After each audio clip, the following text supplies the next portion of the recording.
This is probably the biggest move na ginawa ko so far in my life, and that is to move out from my family's place, start living alone. I rented out this 1-bedroom condo unit here in Mandaluyong. I think I'm old enough to explore and experience living into a different city and push myself out of the comfort zone because I know pag ako na lang mag-isa, everything ako na magbabayad, and pati sa mga gawaing bahay, wala nang kapatid or parent na pwedeng tumulong maghugas ng pinggan, maglaba para sa'yo, alam mo yon. Lahat ng yon, ako na yung gagawa. And it's both exciting and frightening at the same time because I'm not really sure kung kaya ko siyang gawin. So, para sabi nga nila, growth is outside of your comfort zone. So, let's see what happens. Yan lahat ng mga gamit ko. Sobrang hirap talaga maglipat. I'm aware na mahirap maglipat kasi natrya namin ang family ko. Pero pag ikaw lang mag-isa, ang hirap talaga.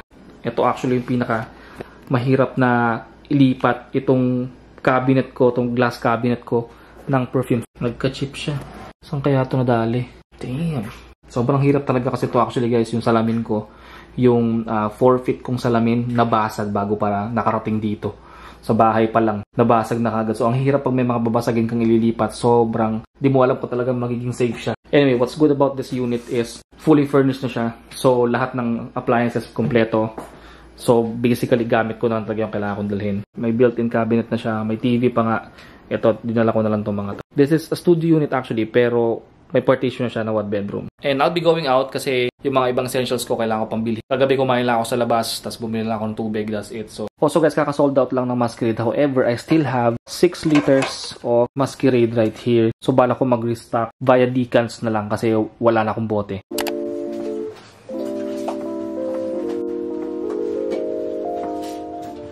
So, majority ng mga perfumes nandito sa medium size luggage ko. And so, isa-isayin na natin yung ilipat dito sa loob.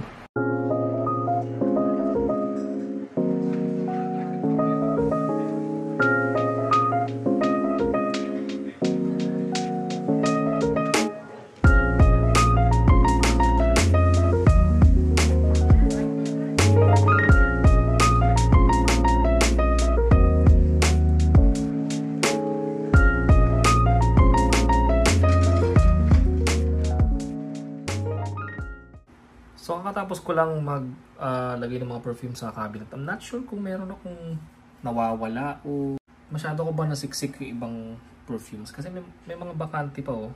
Actually, sa siksik yan sa bahay eh. Sabi ko nga parang kailangan ko na bumili ng isa pang cabinet kasi siksik na siya. Pero feeling ko nasiksik ko siya sa 2 layer nito. Ewan ko.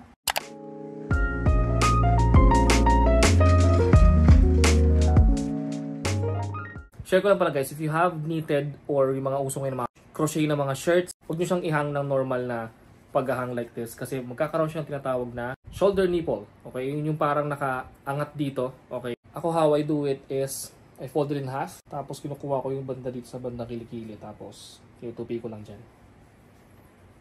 Hindi siya maganda, pero this will save yung mga knitted, yung mga crochet shirts na meron tayo.